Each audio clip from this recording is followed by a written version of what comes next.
Hi guys, welcome to my channel Radha's world. ఎలా ఉన్నారండి? బాగున్నారా? ఈరోజు మనం దోసకాయ పప్పుచారు చేసుకుందామండి. నేను ముందుగా కందిపప్పు తీసుకొని 2 టైమ్స్ కడిగి కొంచెం వాటర్ వేసి నానబెట్టేసుకున్నానండి.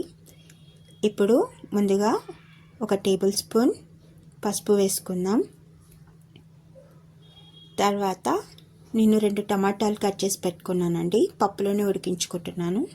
టమాటాలు కూడా వేస్తున్నాను. ఇప్పుడు కుక్కర్ మూత పెట్టేసుకుందాం. ఒక 3 to 4 విజిల్స్ వచ్చే వరకు మనం పప్పు ఉడికించుకోవాలండి. ఇప్పుడు మనం పప్పుచారు టేస్ట్గా రావడానికి నేను కొంచెం మసాలా ఫ్రై చేసుకుంటున్నాను. 1 టేబుల్ స్పూన్ జీలకర్ర, 1 టేబుల్ స్పూన్ ధనియాలు, 1/2 టేబుల్ స్పూన్ మెంతులు, 1/2 టేబుల్ స్పూన్ మిరియాలు తీసుకున్నానండి. ఇప్పుడు నేను ఒక స్టవ్ మీద ప్యాన్ పెట్టేసుకున్నాను. ప్యాన్ కూడా వేడెక్కిందండి. ఇప్పుడు ఇవన్నీ మసాలా దినుసులు ఫ్రై చేసుకుందాం. దోరగా ఫ్రై చేసుకోవాలండి, మాడిపోవద్దు.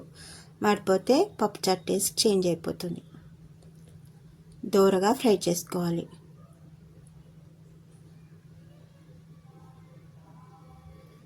ఇప్పుడు నేను పప్పుచారు కోసం ఒక గిన్నెలో ఒక చింతపండు, 1 నిమ్మకాయ సైజంతా చింతపండు రసం తీసుకున్నానండి. పలుపు లేకుండా మంచిగా తీసుకోవాలండి చింతపండు రసం. ఇంట్లో ఇప్పుడు నేను దోస ముక్కలు కట్ చేసి పెట్టుకున్నానండి ఆల్రెడీ. కరివేపాకు, పచ్చిమిర్చి కూడా ఒక 5-6 తీసుకున్నానండి. దోస ముక్కలు మీకు ఇష్టమైన సైజులో కట్ చేసుకోండి. నేను ఈ సైజులో కట్ చేసుకున్నాను.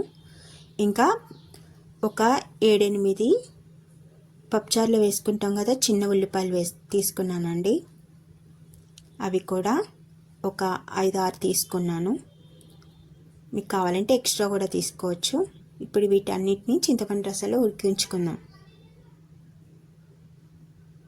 బాగా మరగనివ్వాలండి. ఒక 10 మినిట్స్ అయినా పచ్చివాసన పోవాలి, వెజిటబుల్స్ బాయిల్ అవ్వాలి. ఇప్పుడు స్టవ్ వెలిగించుకొని మరిగించేసుకుందాం. ఇప్పుడు నేను ఒక 2 టేబుల్ స్పూన్ కారం వేసానండి. కొంచెం పసుపు కూడా వేస్తున్నాను. ఆల్రెడీ పప్పులో కూడా వేసాను. ఇప్పుడు లైట్గా వేస్తున్నాను. కొంచెం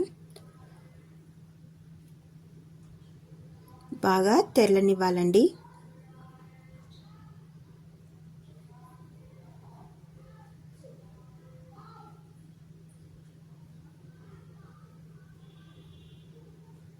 నేను ఇందాక మసాలా పౌడర్ చేసి పెట్టుకున్నానండి. ఇప్పుడే వేయద్దు, కొంచెంసేపాక వేసుకుందాం.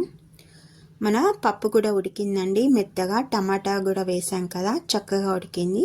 ఇప్పుడు పప్పు గుత్త అవసరం లేదండి, గుంతగరిటతోనే మెదిపేసుకుందాం.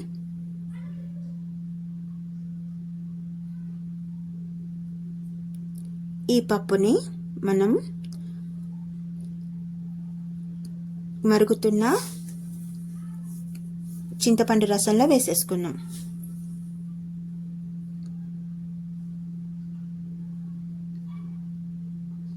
ఇప్పుడు సరిపడా సాల్ట్ వేసుకోవాలి. నేను 2 టేబుల్ స్పూన్ పైననే వేసానండి. బాగా మరగనివ్వాలి.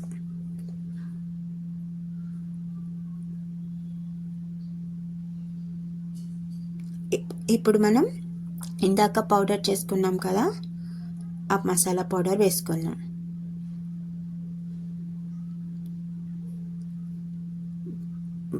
మరిగితేనే పప్పుచారు టేస్ట్ ఉంటుందండి ఎప్పుడైనా. ఇప్పుడు మనం తాలింపు వేసుకుందామండి.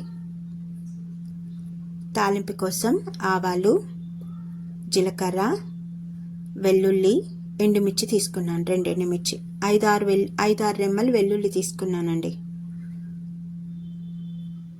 ఇప్పుడు ఒక పాన్ పెట్టుకున్నాను.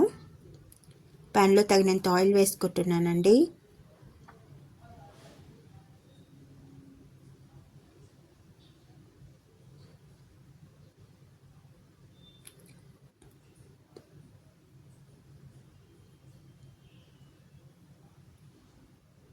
బాగా ఆయిల్ వేడెక్కింది. ఇప్పుడు నేను ముందుగా కొంచెం శనగపప్పు కూడా వేస్తున్నానండి, మర్చిపోయి చెప్పడము. శనగపప్పు కూడా వేస్తున్నాను. ముందుగా శనగపప్పు ఫ్రై చేసుకుందాం ఆయిల్లో.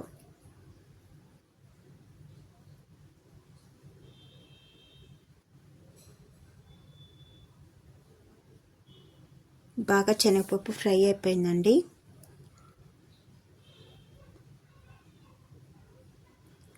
ఇప్పుడు వెల్లుల్లి, ఇప్పుడు ఎండుమిర్చి, ఇప్పుడు ఆవాలు జీలకర్ర కూడా ఫ్రై చేసుకుందాం.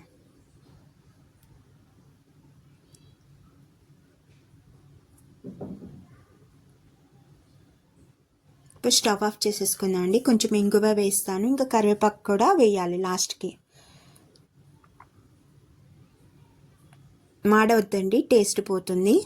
నాకు తాలింపు అయిపోయిందండి. ఇప్పుడు పప్పుచారు మరుగుతుంది కదా, మన తాలింపు వేసేసుకుందాం. ఎంత మరిగితే అంత బాగుంటుందండి. ఇప్పుడు నేను కొంచెం కొత్తిమీర కూడా వేస్తున్నా. కావాలంటే మీరు కొంచెం బెల్లం ముక్క వేసుకోవచ్చు. నేను మా ఇంట్లో తినరని బెల్లం వేయట్లేదండి, కానీ చాలా బాగుంటుంది బెల్లం ముక్క వేస్తే. మంచి ఫ్రెష్ కొత్తిమీర వేసానండి. మంచి స్మెల్ వస్తుందండి, అరోమా కమ్మని వాసన వస్తుంది. పప్పుచారు వేడివేడి అన్నంలో చాలా బాగుంటుంది, ట్రై చేయండి. మన తాలింపు కూడా నేను వేసేస్తున్నా లాస్ట్. మాడొద్దండి తాలింపు. మన ఎంతో టేస్టీగా ఉండే దోసకాయ పప్పుచారు రెడీ. నేను ఒక సర్వింగ్ బౌల్లో తీసుకుంటున్నానండి. చూడండి ఎంత బాగా వచ్చిందో, ట్రై చేయండి. ఈ వీడియో కనుక నచ్చినట్లయితే please subscribe my channel, like చేయండి, షేర్ చేయండి, కామెంట్ చేయండి. మంచి వీడియోతో మీ ముందు ఉంటాను. అంతవరకు థ్యాంక్ యూ సో మచ్ అండి. బాయ్.